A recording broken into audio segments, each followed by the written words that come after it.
대한민국의 합계 출산율은 1960년 6명에서 1990년 1.57명, 2023년 0.72명으로 빠르게 감소하고 있습니다. 합계 출산율 0.72명은 OECD 회원국 중 가장 낮은 수준인데요. 우리나라는 2022년부터 총 인구가 감소하기 시작해 2072년에는 2022년 대비 70% 수준으로 줄어들 것이라는 전망도 있습니다. 이른바 인구 절벽의 위기에 직면한 대한민국의 저출산 속도는 전 세계적으로 그 유례를 찾기 어렵습니다.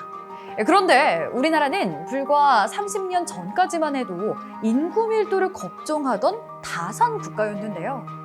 급격한 출산율 감소만큼이나 우리나라 인구 정책 역시 극적인 변화를 겪었습니다. 기록으로 보는 이야기, 이번 주제는 저출산입니다.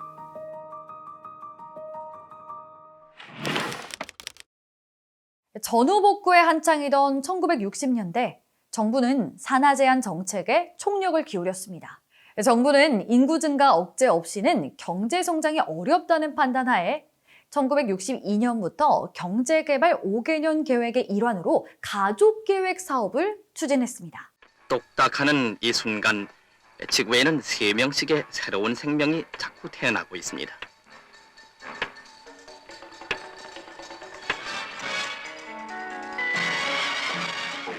이를 위해 1962년 보건사회부 장관의 자문기구로 가족계획심의위원회를 두었으며 1963년에는 모자보건반을 설치했습니다.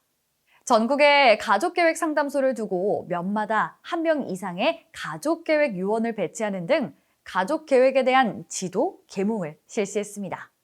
1960년대에는 3살 터울로 세자녀만 35세 이전에 낳자, 덮어놓고 낳다 보면 거짓골을 못 면한다 등의 구호 아래 강력한 산하 제한 정책을 추진했지만 그 효과는 미미했습니다.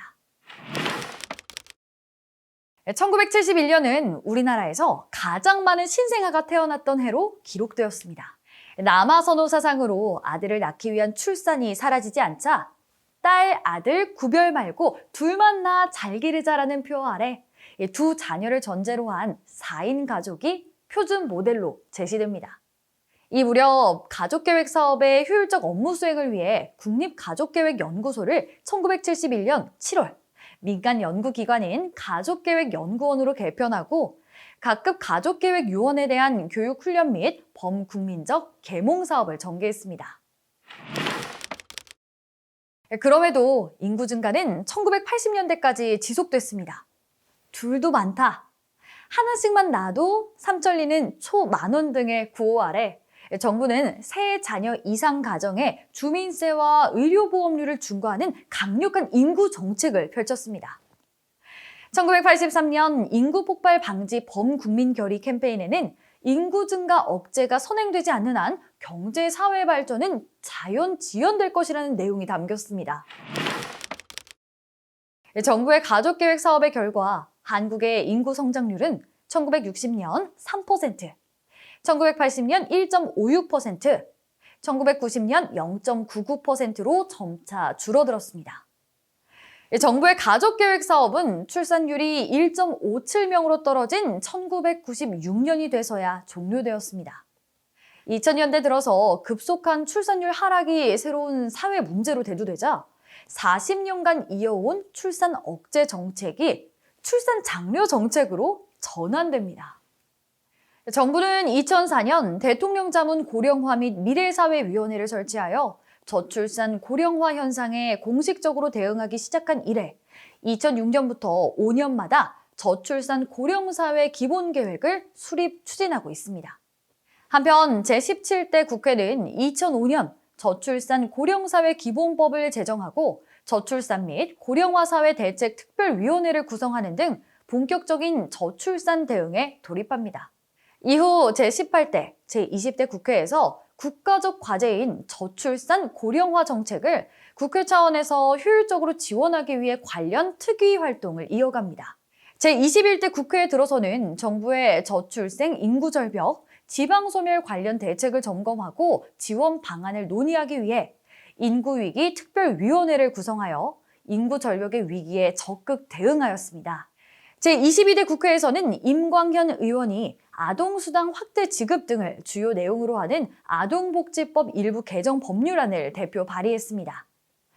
또한 성일종 의원이 국민연금 출산 크레딧 제도의 혜택 범위를 확대하는 국민연금법 개정안을, 윤준병 의원이 인구 영향 평가 제도 등을 도입하는 저출산 고령사회 기본법 개정안을 대표 발의했습니다.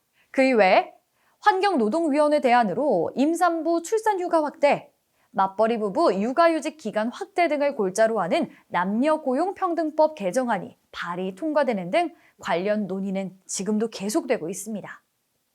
이처럼 출산 억제 정책이 출산 장려 정책으로 급선회하는 사이 우리 사회엔 대체 무슨 일이 있었던 걸까요? 학계는 저출산 현상의 직접적인 원인으로 가임 여성 인구 감소, 만혼, 비혼으로 인한 만산, 단산 경향, 기혼 여성의 출산율 감소 등을 꼽습니다. 이에 더해 고용과 소득 격차, 주거 격차, 사교육비 부담, 장시간 근로, 자녀 돌봄 부담 등 사회 경제적 요인도 주목해 봐야 합니다. 대한민국은 저출산의 함정을 슬기롭게 헤쳐나갈 수 있을까요? 기록으로 보는 저출산 이야기는 여기까지입니다.